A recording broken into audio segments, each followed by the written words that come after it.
সম্মানিত বন্ধুগণ, আসসালামু আলাইকুম। দূর দূরান্তে দেশ অথবা দেশের বাইরে থেকে ঠিক এই মুহূর্তে যেখান থেকে আমাকে দেখছেন, আমি আপন আর যে আপন জীবনের গল্পের 138তম এপিসোডে আপনাকে বরাবর মতো স্বাগতম জানাচ্ছি। বন্ধুগণ, আজ আমি আপনাদেরকে শোনাবো খুলনার ছেলে আসিফের জীবনের ভয়ঙ্কর বাস্তব গল্প।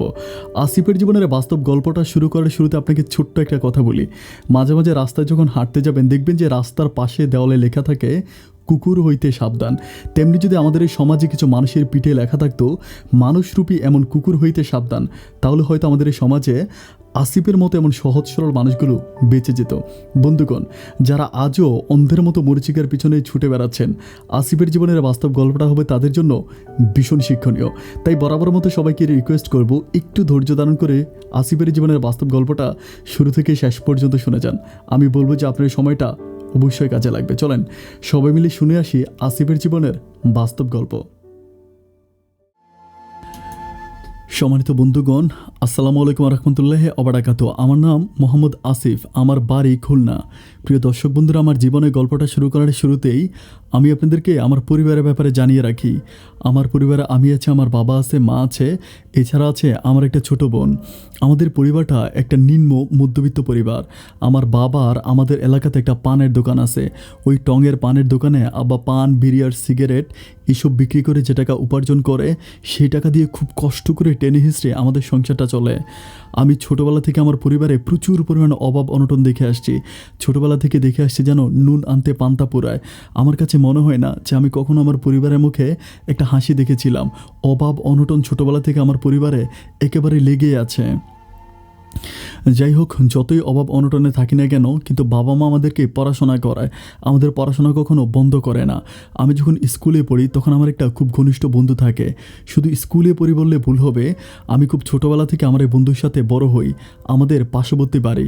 আমার এই বন্ধুর নাম হচ্ছে মোহাম্মদ রিফাত। রিফাতরা কিন্তু অনেক বেশি বড় লোক। রিফাতের বাবা তখন লন্ডনে থাকতো।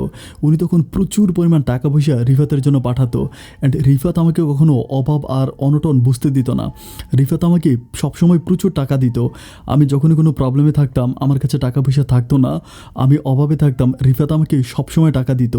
এমন হতো যে আমি একটা স্কুল ড্রেস বানাইতে পারি না, তখন রিফাত আমাকে টাকা দিয়ে স্কুল ড্রেস পর্যন্ত বানাই দিত। আমরা দুজনে যেন দুটি মানুষ আর একটা আত্মা, একজন আরেকজনের কলিজার টুকরা।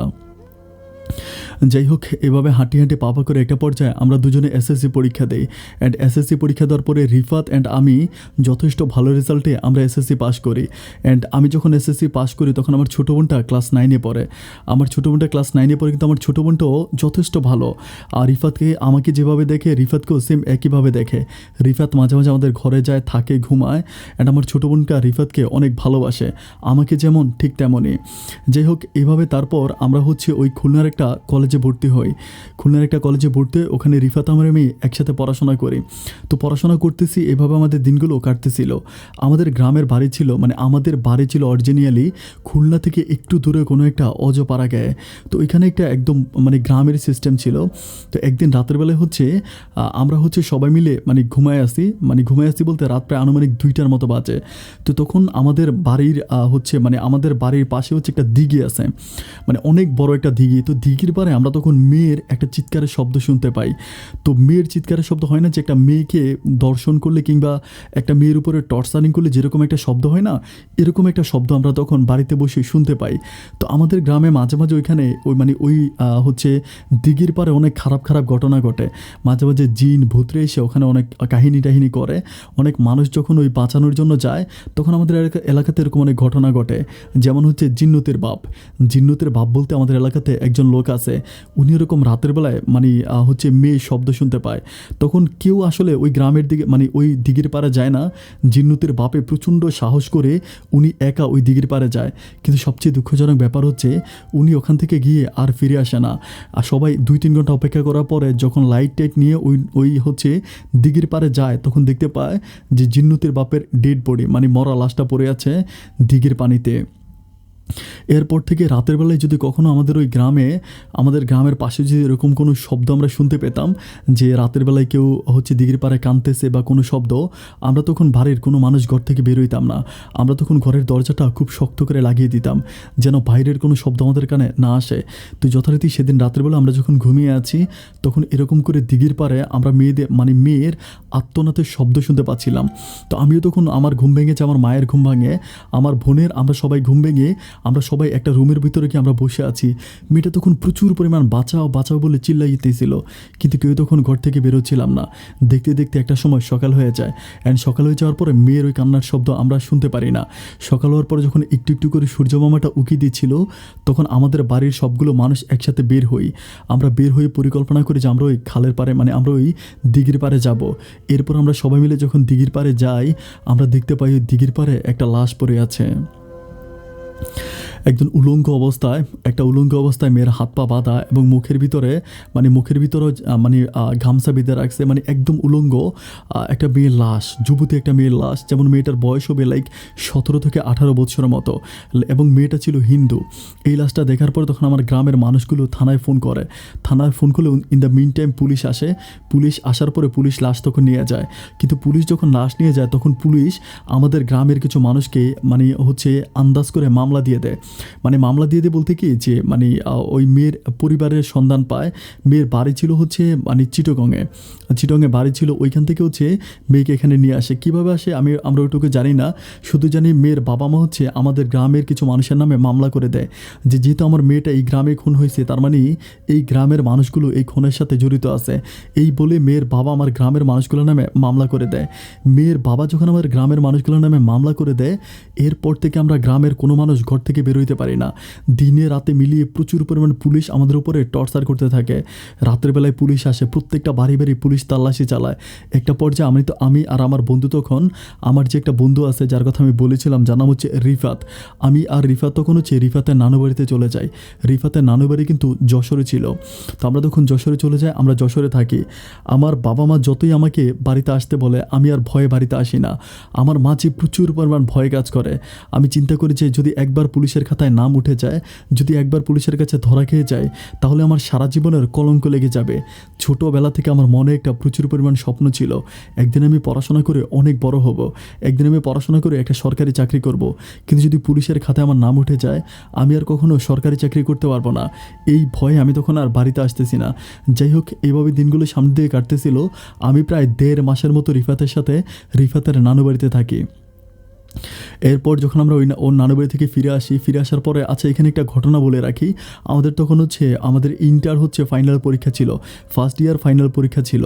তো আমরা তখন পরীক্ষা দিতে পারি নাই। পরীক্ষা না দেওয়ার কারণে আমাদেরকে আবারও ফার্স্ট ইয়ারে আবার পড়তে হবে। তখন রিফাত আমাকে বলতেছে, দূর বেটা, জুনিয়রের সাথে পড়াশোনা করবো, ভালো লাগে না। তো আমি রিফাতকে স্কুলে নেওয়ার জন্য কলেজে নেওয়ার জন্য খুব ট্রাই করি, কিন্তু রিফাত আর কলেজে যায় না। রিফাত আমাকে বলে যে তোর যাইতে মন চাইলে তুই যা ভাই, আমার আর ওই কলেজে পড়াশোনা ভালো লাগে না। এখন আবার জুনিয়রদের সাথে পড়াশোনা করতে হবে, জুনিয়রদের সাথে পড়তে কি ভালো লাগে তুই বল। খুব রিকোয়েস্ট করি, কিন্তু ও আর পড়াশোনা করবে না। একটা পর্যায়ে পড়াশোনা কমপ্লিটলি বন্ধ করে দেয়। এটা আমি তখন প্রায় 2 থেকে 3 দিনের মতো যাই, কিন্তু রিফাত যখন পড়াশোনা বন্ধ করে দেয় তখন আর আমার নিজেরও পড়াশোনা করতে ভালো লাগে না। আমি চিন্তা করলাম যে আমরা দুজনে একসাথে পড়াশোনা করেছি, এখন রিফাত পড়াশোনা বন্ধ করে দিয়েছে, আমি কিভাবে পড়বো। আমার আব্বা আম্মা থেকে আমার পরিবারের অন্য মানুষগুলো আমাকে খুব প্রেশার ক্রিয়েট করে পড়াশোনা করানোর জন্য, কিন্তু আমার আর কলেজে যেতে ভালো লাগে না। আমার বোনটা তখন ক্লাস 9 থেকে 10-এ উঠে যায়। যাই হোক, এইভাবে দিনগুলো কাটতেছিল। তো আমরা যখন পড়াশোনা বন্ধ করে দিই তখন দুজনেই মোটামুটি যথেষ্ট বেকার, কোনো কাজ করি না, বাড়িতে ঘুরে ফিরে খাই। তো এইভাবে ঘুরে ফিরে খেতে খেতে আমি চিন্তা করলাম যে রিফাতের কোনো প্রবলেম নাই, কারণ ওর বাবা লন্ডনে থাকে, ওদের অগাধ টাকা পয়সা। কিন্তু দুঃখজনক ব্যাপার আমি তো গরিব মায়ের সন্তান, আমার বাপের তো এত বেশি টাকা পয়সা নাই। বাবা খুব কষ্ট করে সংসারটাকে চালায়, তার উপর বাবার বোঝা হয়ে থাকাটা আমার কাছে ভালো মনে হচ্ছিল না। একটা সময় আমি রিফাতকে বলি যে রিফাত, তোর বাপের তো অনেক টাকা পয়সা আছে, চল না আমরা কোনো একটা ব্যবসা করি। তো রিফাত আমাকে বলে যে কী ধরনের ব্যবসা করবে। আমি বললাম যে আমরা এমন কোনো একটা ব্যবসা করি যে ব্যবসা করলে আমাদের কিছু পুঁজি খাটবে, কিন্তু আমরা অনেক পরিমাণ টাকা উপার্জন করতে পারবো। তখন আমরা কথা বলতেছিলাম যে বিভিন্ন রকমের ব্যবসার প্ল্যানিং করতেছি। ওই সময় আমাদের একটা বড় ভাই থাকে, যার নাম রফিক ভাই। রফিক ভাই প্রাণের ডিলার ছিল, উনি প্রাণ কোম্পানির ডিলার ছিল। ওনার একটা টেম্পু ছিল। তো টেম্পুটা তখন ডিস্টার্ব করতেছিল। উনি তখন আমাদেরকে বলতেছিল উনি টেম্পুটা বিক্রি করবে। আমি তখন রিফাতকে বলতেছিলাম যে রিফাত, এখন একটা একটা দারুণ আইডিয়া আমি পাইছি, তুই একটা কাজ কর, আমরা হচ্ছে ওই ভাইয়ের কাছ থেকে, রফিক ভাইয়ের কাছ থেকে ওনার কোম্পানিটা নিয়ে নেই। মানে আমাদের মানে পুরো থানাতে মানে হচ্ছে রফিক ভাই ওনার ওই ইয়ে দিয়ে টেম্পু দিয়ে হচ্ছে মানে টেম্পু লাইক এটা টেম্পু বলবো না, টেম্পুর চেয়ে অনেক বড় টাইপের, তো ওইটা দিয়ে উনি হচ্ছে মাল ডেলিভারি করতো। তখন আমি হচ্ছে ওনার ভাইকে বলি যে ভাই আপনি যদি আমাকে আপনার ওই মানে টেম্পুটা সহ যদি আপনার ওই প্রাণের ডিলারটা আমাদেরকে দিয়ে দেন, তাহলে আমরা আপনার কাছ থেকে টেম্পু কিনতে রাজি আছি। উনি তখন বলে যে তোমরা প্রাণের ডিলার নিয়ে কী করবা? আমি বলি যে আমরা প্রাণের ডিলার নিয়ে প্রাণের ব্যবসা করব, আপনি যেরকম করেন ওরকমই করব। উনি তখন বলে যে তোমরা কি পারবা? আমি বলি ভাই কেন পারবো না, আপনি যদি পারেন তাহলে আমরা কেন পারবো না? তো একটা পর্যায়ে উনি বলতেছে যে ঠিক আছে, তোমরা যদি মনে করি যে তোমরা করবা, তাহলে আমি আমার প্রাণের ডিলারটা ছেড়ে দিব। এরপর প্রাণের ডিলারটা আমরা ওনার নাম থেকে আমাদের নামে নিব। কিন্তু দুঃখজনক ব্যাপার হচ্ছে এটা নিতে হলে আমাদের ওই কোম্পানির কাছে আমাদেরকে ম্যাক্সিমাম 6 লাখ টাকা দিতে হবে। কোম্পানিকে 6 লাখ টাকা দেওয়ার পর কোম্পানি আমাদেরকে মাল দিবে। কিন্তু আমার পরিবারের পক্ষে 6 লাখ টাকা তো দূরের কথা, 6 টাকা দাও কোনোভাবে সম্ভব নয়। আমি তখন রিফাতকে বলি যে রিফাত আমি তখন রিফাতকেই বলি যে রিফাত কী করা যায়? রিফাত আমাকে তখন বলতেছিল যে কী আর করব, এখন যদি এই পরিস্থিতি হয় তাহলে কি আর করতে পারবো? আমি তখন রিফাতকে বলেছি তোর বাবার তো টাকা পয়সার অভাব নাই, একটা কাজ কর না, তোর বাবার কাছ থেকে কিছু টাকা পয়সা নে, টাকা পয়সা নেওয়ার পর আমরা তখন ব্যবসাটি স্টার্ট করি। আমরা তো দুজনেই তখন যথেষ্ট বড়, এরকম ঘরে বসে বসে খাওয়ার চেয়েও আমরা ব্যবসাটা যখন স্টার্ট করব, আমরা মোটামুটি অনেক ভালো টাকা উপার্জন করতে পারবো। রিফাত তখন যথারীতি ওর পরিবারের সাথে কথা বলে। ওর পরিবারের সাথে কথা বলার পরে ওর বাবা তখন রাজি হয়, কিন্তু ওরা তখন টাকা দিতে চায়। কারণ আমার কাছে একটা ব্যাপার মনে হয় যে আমরা যখন ব্যবসাটা স্টার্ট করব, সম্পূর্ণ টাকাটা রিফাত দিবে, ব্যাপারটা কেমন দেখায় না? আমি চিন্তা করি যে পুরোটা টাকা রিফাত না দেখ, আমিও কিছু টাকা পয়সা দিই, আমিও নিজেও কিছু টাকা পয়সা দিই। এটা নিয়ে আমি তখন আমার আব্বা আম্মার সাথে কথা বলি, যেহেতু দুজনে যৌথ ব্যবসা করব, যৌথ ব্যবসা করতে হলে দুজনেই তো মোটামুটি সমপরিমাণ পুঁজি লাগবে। তো তখন আমি আমার আব্বার সাথে কথা বলি, আব্বা আমাকে বলে যে আব্বা আমাকে খুব বেশি হলে আব্বা আমাকে মানে 50,000 টাকা দিতে পারবে, এর বেশি আব্বার পক্ষে আমাকে দেওয়া কোনোভাবেই সম্ভব নয়। আমি তখন চিন্তা করি যে 50,000 টাকা দিয়ে কি আর হবে? তো তারপর আমি রিফাতের সাথে কথা বলি, রিফাত আমাকে বলে যে টাকা তো আমিই দিচ্ছি, টাকা নিয়ে তো তোর কোনো টেনশনের দরকার নাই, তো যেহেতু তুই 50,000 টাকা দিতে চাচ্ছিস, তুই দে, 50,000 টাকা দিলে কোনো সমস্যা নাই। তখন আমি 50,000 টাকা আমার বাবার কাছ থেকে নিয়ে দিই, আর রিফা তখন 5.5 লাখ টাকা দেয়। টোটাল 6 লাখ টাকা দিয়ে আমরা তখন ওই কোম্পানিটা নিই। অ্যান্ড কোম্পানিটা নেওয়ার পর আমাদের ওই রফিক ভাইয়ের সাথে কথা হয় যে ভাই আমরা আপনার প্রতি মাসে 20,000 টাকা করে দিয়ে, ওনার ওই টেম্পুটার দাম ছিল 1,20,000 টাকা। 1,20,000 টাকা ওনার ওই টেম্পুটার দাম ছিল। তখন আমি বলি যে আমরা 1,20,000 টাকা দিয়ে আপনার টেম্পুটা কিনলাম, কিন্তু আমরা প্রতি মাসে আপনাকে আমরা হচ্ছে 20,000 টাকা করে দিয়ে আমরা আপনার ঋণ শোধ করবো। এরপর যথারীতি টেম্পো নিলাম, ড্রাইভার নিলাম, আমরা একটা বড় করে গোডাউন বানালাম, আমাদের গ্রামে একটা বড় করে গোডাউন বানালাম। এরপর আমরা দুজনে জমিয়ে ব্যবসা করতেছি। আলহামদুলিল্লাহ আমাদের অনেক টাকা পয়সা হচ্ছে, আমরা দুজনে প্রচুর পরিমাণ ভালো, কোনো রকম অভাব অনটন আমাদের নেই। অ্যান্ড মানে রিফাত এতটাই ভালো যে মানে রিফাত সময় পেলে আমাদের ঘরে চলে আসে, মানে আমাদের সাথেও সম্পর্কটা যথেষ্ট ভালো। রিফাত এত বড় লোকের ছেলে, কিন্তু রিফাতের মাঝে আমি কখনো অহংকার দেখি না। আমার কাছে মনে হয় যে দুনিয়াতে বেস্ট কোনো মানুষের নাম যদি কেউ আমাকে বলতে বলে, আমি চিৎকার করে রিফাতের কথাই বলবো। আমার কাছে মনে হয় যে রিফাত কোনো মানুষ নয়, যেন স্বয়ং আল্লাহর একজন ফেরেশতা। যাই হোক, এইভাবে আমরা ব্যবসা বাণিজ্য করি, প্রায় 1 বছরের মতো আমরা ব্যবসা করি। অ্যান্ড 1 বছর আমরা তখন প্রচুর পরিমাণ টাকা পয়সা উপার্জন করে ফেলি, মোটামুটি অনেক ভালো টাকা উপার্জন করি। তো তখন রিফাতের বাবাও লন্ডন থেকে বাংলাদেশে আসে। বাংলাদেশে আসার পর তখন রিফাতের বাবা বলতেছিল যে রিফাতকে বিয়ে করাবে, কারণটা হচ্ছে রিফাতের মা খুব অসুস্থ। তো রিফাতের বাবা বলতেছিল যে আমি যদি এখন রিফাতকে বিয়ে করাই, তাহলে মানে আমার বউটা হচ্ছে আমার বউ রিফাতের বউ দেখে যেতে পারবে। তো রিফাতের মাও খুব কান্নাকাটি করে বলে যে রিফাত তুই বিয়ে কর, অ্যান্ড তুই বিয়ে করলে আমি তোর বউটাকে দেখে যেতে পারবো। তখন যখন রিফাত আমাকে বলে যে মেয়ে খুঁজতে থাক, আমি বিয়ে করবো, তো আমরা তখন এদিক সেদিক মেয়ে খুঁজি। মেয়ে খুঁজতে অনেক পরে রিফাত হচ্ছে ওর নানু বাড়ির ওইদিকে একটা মেয়ে পায়, মানে ওই মেয়েটা ওর বাবাই ঠিক করে, একটা মেয়ে পায়। তো মেয়ে পাওয়ার পর ওখানে হচ্ছে রিফাতের বিয়ে হবে। আমরা মানে কথাবার্তা বলি, সব কিছু ফাইনালি করে রাখি। অ্যান্ড রিফাত তখন ওই মেয়েকে দেখতে চায় বা মোটামুটি সব কিছু ঠিক হয়। তো বিয়ের প্রায় বিয়ে ঠিক হয়েছে, বিয়ের ঠিক হওয়ার 3 থেকে 4 দিন আগে, 3 থেকে 4 দিন না, 5-6 দিন আগে হবে। 5-6 দিন আগে হঠাৎ করে আমার বোন হচ্ছে একদিন রাতের বেলায় বিষ খায়। আমার বোন হঠাৎ করে কেন বিষ খায় এটা জানি না, মানে বোনের অবস্থা এতটাই খারাপ হয়ে যায়, রাতের বেলায় আমরা সবাই ঘুমিয়ে আছি, ও বিষ খায়, মানে প্রচুর পরিমাণ চিল্লে ওঠে বিষ খাওয়ার পরে। আমরা তখন সবাই থেকে ধরাধরি করে ইমিডিয়েটলি হসপিটালে নিয়ে যায়, হসপিটালে খুলনা একটা হাসপাতালে নিয়ে যায়। হাসপাতালে নিয়ে যাওয়ার পরে তখন বিষ সরানো হয়। যদি আমরা ওই সময় খবর না পেতাম তাহলে হয়তো আমার বোনটা মরে যেত। আল্লাহর হয়তো রহমত ছিল, অশেষ রহমতে আমরা যখন মানে ব্যাপারটা বুঝতে পারি, আমরা হসপিটালে নিয়ে যাই। নিয়ে যাওয়ার পরে ডাক্তার তখন আমার বোনকে দেখতেছিল, মানে বিষ সরাই ফেলে, বমি, মানে একদম মুখের ভিতরে নল ঢুকে। আমি তখন মানে গ্লাস দিয়ে দেখতেছিলাম যে আমার বোনের উপর কী হয়। আমি প্রত্যেকটা মানুষের কাছে রিকোয়েস্ট করব, আমার ওই বোনের কথাকে করে, ভাই কখনো বিষ খেয়ে মরার প্ল্যানিং কেউ করবেন না। কারণ বিষ খেলে যে একটা মানুষের বিষটা বের করতে যে কী পরিমাণ কষ্ট হয়, এটা আসলে আমি বলে বুঝাইতে পারবো না। আমি দেখেছিলাম আমার বোনের মুখের ভিতরে একটা নল ঢুকিয়ে দিছে, একটা নল ঢুকে এত কষ্ট দিছে আমার বোনকে, আমি আসলে বলে বুঝাতে পারবো না। এত কষ্ট ছিল আমার বোনের পেট থেকে মনে হয় নাড়ি ভুঁড়িগুলো বের করে ফেলতেছিল, এত পরিমাণ কষ্ট হলো তার পেট থেকে বিষ বের করতে। যাই হোক, বিষ যখন নিষ্কাশ করা হয়, একটা পর্যায়ে ও তখন সুস্থ, ওকে বেডে আনা হয়। বেডে আনার পর আমি তখন বুঝতে পারতেছিলাম না, জিজ্ঞেস করি পরিবারে কোনো ঝগড়া নাই, কোনো মারামারি নেই, কোনো কিলাকিলি নেই, কিচ্ছু নাই, কিন্তু তুই হঠাৎ করে শখ করে বিষ কেন খাইলি, বিষ খাওয়ার কারণটা কী ছিল? তখন আমার বোনটা আমার মুখের দিকে তাকিয়ে খুবই কান্না করে কিচ্ছু বলে না। যেতে যেতে প্রায় 2 দিন হয়ে যায়। 2 দিন হওয়ার পরে আমার বোনটা তখন বাড়িতে আসে। আর 3 দিন পরে রিফাতের বিয়ে নিয়ে আমি আর সময় দিতে পারি না। 2 দিন পর আমার বোন বাড়িতে আসার পর আমার বোনটা খুব কাঁদে, বিকেলবেলা প্রচণ্ড রকম কাঁদে, আমাদের পুকুর পাড়ে বসে ও কান্নায় যেন মরে যাচ্ছে। আমি তার পাশে গিয়ে জিজ্ঞেস করেছি, বোন তুই কান্না কেন করতেছিস? অন্তত আমার কাছে একটাবারের জন্য খুলে বল তোর মনের দুঃখটা, আমি একটু শুনি যে কী সমস্যা। আমার বোনটা তখন আমাকে বলতেছে যে, ভাই রে, তোমার বন্ধু রিফাত আমার জীবনটাকে শেষ করে দিয়েছে।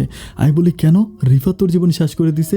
পরে আমাকে বলে, ভাইয়া আজ 3 বছর ধরে রিফাতের সাথে আমার সম্পর্ক, রিফাত আমার পেটের 2টা বাচ্চা নষ্ট করেছে। অ্যান্ড আমি তোমাকে ভুলে বুঝাতে পারবো না, বিয়ের স্বপ্ন দেখিয়ে রিফাত আমার সাথে শারীরিক সম্পর্ক করেছে, মানে আমার 2টা বাচ্চাও নষ্ট করছে।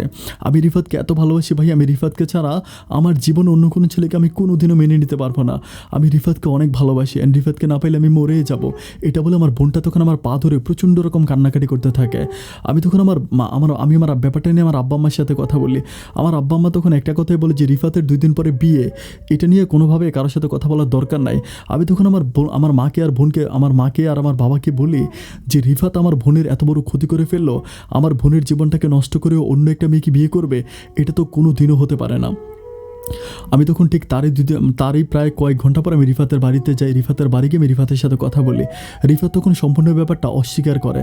আমি বললাম যে, রিফাত তুই অস্বীকার করার কোনো সুযোগ নেই, কারণ আমার বোন কখনো মিথ্যা বলে না। আমার বোন যেটা বলেছে, আমার বোন অবশ্যই সত্য বলেছে। রিফাতকে আমি যতই বলি, রিফাত বলে যে, না, এটা আমি বুঝতে পারতেছিলাম না যে তোর বোন, আমার বোনের নাম হচ্ছিল কলি।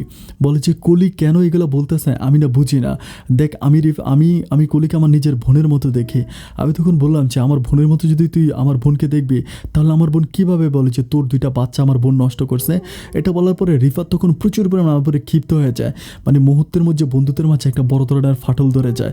এরপর আমি কী করি, আর কোনো রকম বিলম্বতা না করে আমি তখন আমার এলাকার চেয়ারম্যানের কাছে যাই। চেয়ারম্যানের কাছে নালিশ করি যে, এই ঘটনা আমার বোনের জীবনের 12টা বাজে, রিফাত তখন আরেকটা মেয়েকে বিয়ে করতেছে। তখন আমার এলাকার চেয়ারম্যান মেম্বার ব্যাপারটা নিয়ে কথা বলে। রিফাতের বিয়ের প্রায় 1 দিন আগে রিফাতের বাড়ির উঠানে এই ব্যাপারটা নিয়ে অনেক বড় দরবার হয়। দরবার হওয়ার পরে তখন ওই দরবারের ব্যাপারটা, রিফাতের যেখানে বিয়ে ঠিক হয়েছিল, তারা ব্যাপারটা জানতে পারার পরে তারা বিয়ের সমস্ত রকম প্রস্তুতি নিয়ে নেয় এবং 2টা বিয়ের কার্ড পর্যন্ত করে ফেলে, মানুষকে ইনভাইট পর্যন্ত করে ফেলে। ঠিক বিয়ের আগদিন ওই পরিবার থেকে রিফাতের বাবাকে জানিয়ে দেওয়া হয় যে, ছেলের নামে এত বড় কলঙ্ক থাকার পরেও তারা তাদের মেয়েকে ওই ছেলের কাছে বিয়ে দেবে না। তারা সম্পূর্ণ বলেছে, আমরা আমাদের মেয়েকে বিয়ে দেব না। মুহূর্তের মাঝে রিফাতের ওই বিয়েটা ভেঙে যায়। বিয়ে যখন ভেঙে যায়, তখন ওই রিফাত, ওই দিন কিন্তু দরবারে এটা সময় নিয়েছিল, 2 দিন সময় নিয়েছিল। ওই 2 দিনের মাঝে রিফাতের বিয়েটা ভেঙে যায়। অ্যান্ড দরবারে মানুষের চিন্তা করতেছিল যে 2 দিনের মাথায় হয়তো রিফাতের বিয়ে হয়ে যাবে, এটা একটা সমাধা হয়ে যাবে, আর রিফাত বিয়ে করে ফেলবে, আমার বোনকে বুঝায় ফেলবে। যেহেতু রিফাতরা অনেক বড় লোক, গ্রামের মানুষ, চেয়ারম্যান মেম্বার সবাই তো রিফাতের পক্ষ নেবে। কিন্তু কিন্তু মজার কথা হচ্ছে ওই 2 দিনের মাঝে রিফাতের বিয়ে হলো না, রিফাতের বিয়েটা ভেঙে গেল। অ্যান্ড ভেঙে যাওয়ার পরে তখন 2 দিন পরে আবারও ওই রিফাতের উঠানে দরবার বসে। অ্যান্ড দরবারে তখন আমাদের গ্রামের সবগুলো মানুষ থাকে, সবার সামনে আমার বোন তখন তার মুখের স্টেটমেন্টগুলো দেয় যে আমার সাথে এগুলো হয়েছে। আপনি যদি আমার কথা বিশ্বাস না করেন, ওকে শুধু একবার বলেন যে ও আল্লাহ 30 সিরফা কোরআন মাথায় নিয়ে বলুক যে ও আমার সাথে কোনো খারাপ কাজ করে নাই। ও যদি আল্লাহ 30 সিরফা কোরআন মাথায় নিয়ে বলতে পারছে আমার সাথে কোনো খারাপ কাজ করে নাই, আমি আপনাদের সবার সামনে কথা দিচ্ছি আমি আর কোনো কিছুই করব না, এটা নিয়ে আমি কোনো কথা বলবো না।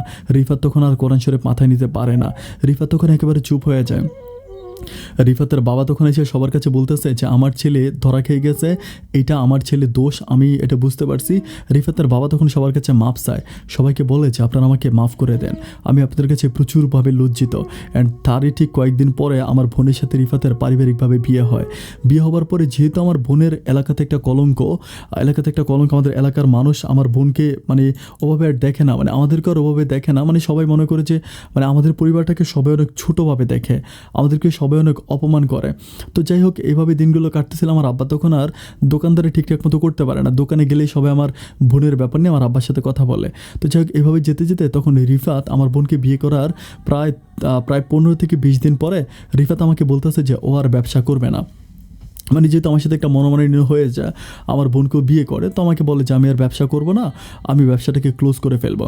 আমি তখন রিফাতকে বলতেছিলাম যে আমরা দুজনে মিলে ব্যবসা করি অ্যান্ড দুজনেই হচ্ছে প্রফিট পাই, এখন যদি তুই ব্যবসাটা বন্ধ করে দেস তাহলে আমার পক্ষে তো আর আমার কাছে তো এত টাকা নাই যে আমি কীভাবে হচ্ছে মানে 6 লাখ টাকা 5.5 লাখ টাকা জোগাড় করে দিব, আমি তো আসলে অত টাকা পাই না, অত টাকা আমার কাছে নাই, আর বোনের বিয়েতে আমার সব টাকা প্রায় খরচ হয়ে যায়। তোকে যতই বলো আমাকে একটা কথা বলেছে না আমার পক্ষে সম্ভব না, আমি আর এই ব্যবসাটা কন্টিনিউ করতে চাই না, তুই আমার টাকাটা আমাকে রিটার্ন করে দে। তো এখন মানে যে টাকা রিটার্ন করবো আমার কাছে আসলে টাকাও নেই যে আমাকে রিটার্ন করে দিব। তো আমি ওকে বলি যে বন্ধু আমি তো করতে পারবো না। এইভাবে প্রায় আরও 1 থেকে 1.5 মাসের মতো কাটে। অ্যান্ড 1-1.5 মাস পরে তখন রিফাত করে কি সরাসরি কোম্পানিটা ক্লোজ করে দেয়। রিফাত তখন ওই প্রাণ কোম্পানির কাছে অবজেকশন জানায়, জানার পর রিফাত ওই পুরোটা টাকা উঠায় নেয়, কোম্পানির কাছে যে টাকাটা জমা ছিল টাকাটা উঠে রিফাত তখন হচ্ছে 5.5 লাখ টাকা নিয়ে নেয় আর আমাকে 50,000 টাকা ফিরিয়ে দেয়।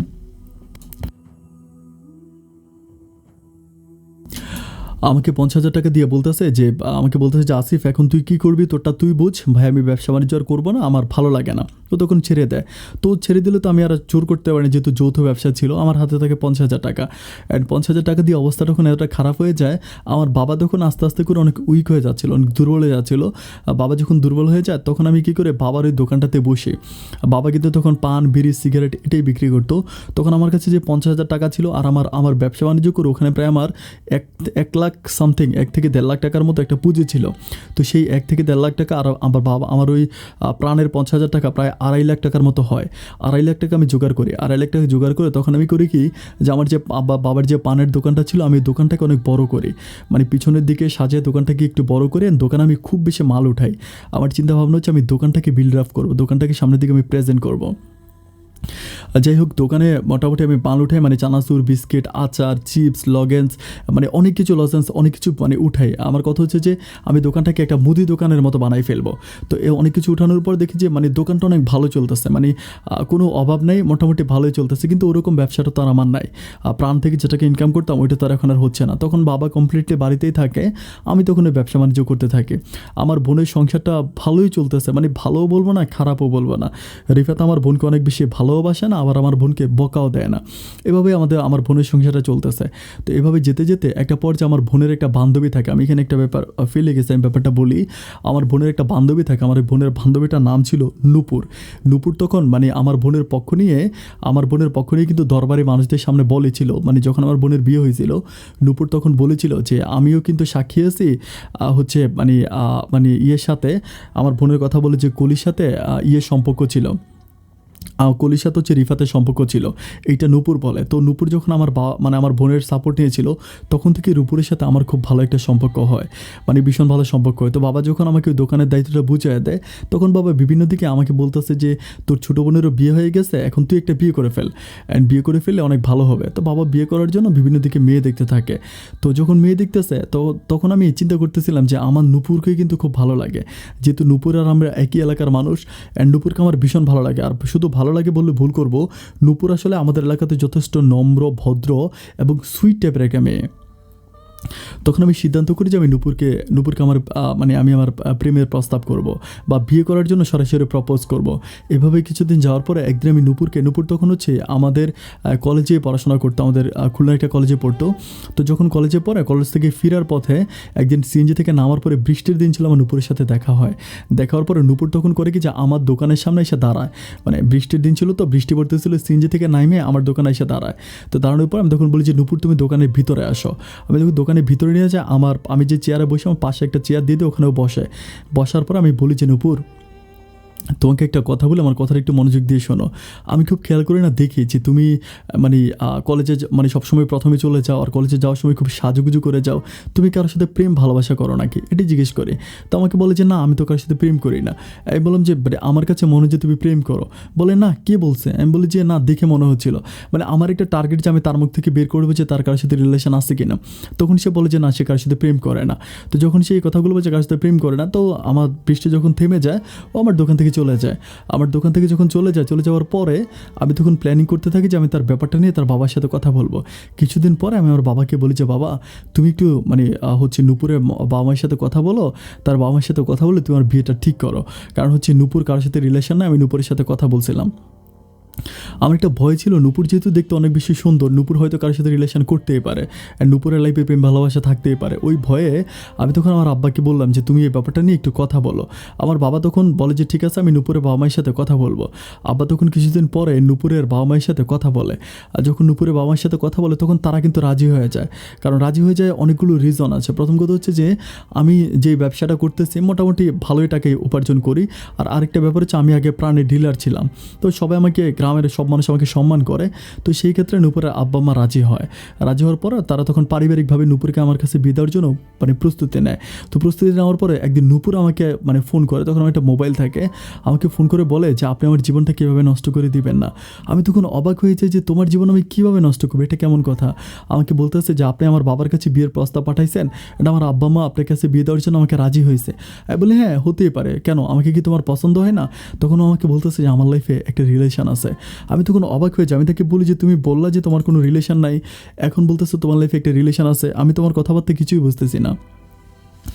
ও তখন আমাকে বলতেছে যে আমি আসলে তখন বলি নাই, যে আপনি আমাকে হুট করে জিজ্ঞেস করছিলেন, ব্যাপারটা ওভাবে মানে মাইন্ডে নেই নেই, এই জন্য বলেছিলাম। কিন্তু যখন আপনি আমার আব্বা আম্মার কাছে বিয়ের প্রপোজ করে ফেলেছেন, তো এখন তো আর আমি ব্যাপারটা নিয়ে লুকিয়ে থাকতে পারি না, বা এটা তো আমি লুকিয়ে রাখতে পারি না, যার জন্য আমি আসলে বলতে বাধ্য হচ্ছে যে আমার একটা রিলেশন আছে। এটা বলার পরে আমি তখন বলি যে মানে আমি বলি যে কার সাথে রিলেশন? তো বলে যে ওই ছেলেটার সাথে নাকি ওর প্রায় 4.5 বছর, মানে 4.5 বছরের মতো রিলেশন। মানে ও যখন ক্লাস 8-এ পড়ে, মানে 8-এ পড়ে, ওই সময় থেকে নাকি এই ছেলের সাথে সম্পর্ক। আমি তখন বলি যে আল্লাহ, কি বলো? ও বলে হ্যাঁ। তো তখন আমি বলি যে না, মানে আমি তখন একটু ভেঙে পড়ি। আর যেহেতু মেয়েটাকে অনেক পছন্দ করি, সত্যিকার তো আমার অনেক ভালো লাগে, আমি তখন মানসিকভাবে একটু ভেঙে পড়ি। তখন ওর পরিবার থেকে ওর বাবা মা ব্যাপারগুলো জানতে পারে। আমি ওর বাবা মায়ের কাছে মানে ট্রু কথাগুলো বলে দিই যে ও বলছিল ওর একটা রিলেশন আছে। এগুলো বলার পর বাবা মা বলে যে এই বয়সী মেয়েদের প্রেম ভালোবাসা থাকতেই পারে, এখন প্রেম ভালোবাসা থাকলে কি মানে তুমি বিয়ে করবা না, এটা আমাকে বলে। তো আমি বলি যে দেখেন, আমার তো বিয়ে করতে আপত্তি নাই, তো সে যেহেতু বলতেছে তার লাইফে একটা রিলেশন আছে, এরপরেও কি তাকে বিয়ে করা আমার ঠিক হবে? তখন তারা বলতেছে ঠিক আছে, আমরা আমাদের মেয়েকে ঠিক করব।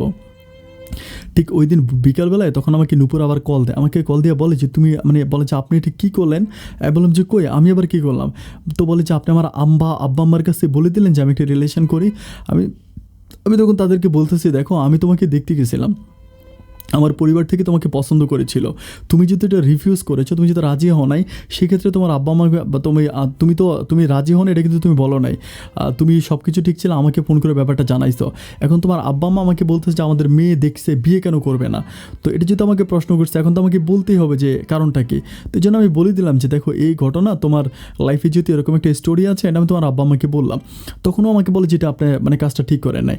তখন তার আব্বা মা তার উপর মানসিকভাবে খুব প্রেশার দিতে থাকে, মানে প্রচুর পরিমাণ প্রেশার দিয়ে, তুই এত বেয়াদব হয়ে গেছিস, তুই প্রেম করিস, তুই ভালোবাসিস, তুই মানে ওকে খুব গালাগালি করে। ও তখন মানে একটা বিপাকে পড়েছে। অ্যান্ড যে ছেলেটার সাথে প্রেম করে, ওই ছেলেটা আমাকে ফোন করে, ওই ছেলেটার নাম ছিল আহমেদ। আমাকে ফোন করে আহমেদ বলে যে ভাই, আমি নূপুরকে খুব ভালোবাসি, অ্যান্ড নূপুরের সাথে আমার সম্পর্কটা আজকে প্রায় 4.5 বছরের মতো, আমি নূপুরকে ছাড়া বলে যাও। ছেলেটা খুব কান্নাকাটি করে। কিন্তু আমি তখন বলি যে ভাই দেখেন, আমি তো আর এই বিষয়টা নিয়ে রাজি না, এখন মানে আমি এটা ছেড়ে দিয়েছি, আমি ছেলেটাকে বলি। কিন্তু কীভাবে জানি নূপুরের বাবা মা আর আমার বাবা মা বিয়েটা কনফার্ম করে ফেলে। মানে ওরা বলতেছে যে মেয়ে যাই পাগলামি করুক না কেন, মানে নূপুরের বাবা মাকে পছন্দ করে, এটা হচ্ছে বড় কথা। এরপরে ওরা কী করে পারিবারিকভাবে বিয়ে ঠিক করে ফেলে। আমি কিন্তু ব্যাপারটা জানি না। আমার বাবা তখন আমাকে বলে যে এই ঘটনা মানে সামনের মাসের 15 তারিখ নূপুরের সাথে তোর বিয়ে। ওর বাবা হঠাৎ করে বলে। আমি তখন ওর বাবাকে বলি যে বাবা এটা তুমি কেমন কথা বলতেছো যে সামনের মাসের এত তারিখ নূপুরের সাথে আমার বিয়ে। আমি তো নূপুরকে কখনো ভালোবাসি নাই, আর নূপুরের সাথে আমার ওরকম কোনো কিছুই হয় নাই। তো তুমি হঠাৎ করে নূপুরের সাথে আমাকে বিয়ে পড়াই দিবা, আর এখন মানে এটা কেমন কথা? আমার বাবা বলতেছে কেন, তুই না বলছিলি যে নূপুরে পছন্দ করিস।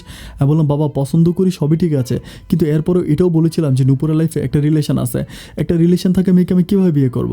আমার আব্বা বলে ওদের মেয়েকে ওরা রাজি করাবে, কীভাবে রাজি করাবে এটা ওদের ব্যাপার, এটা নিয়ে তোর আর আমার মাথা ঘামানোর দরকার নাই।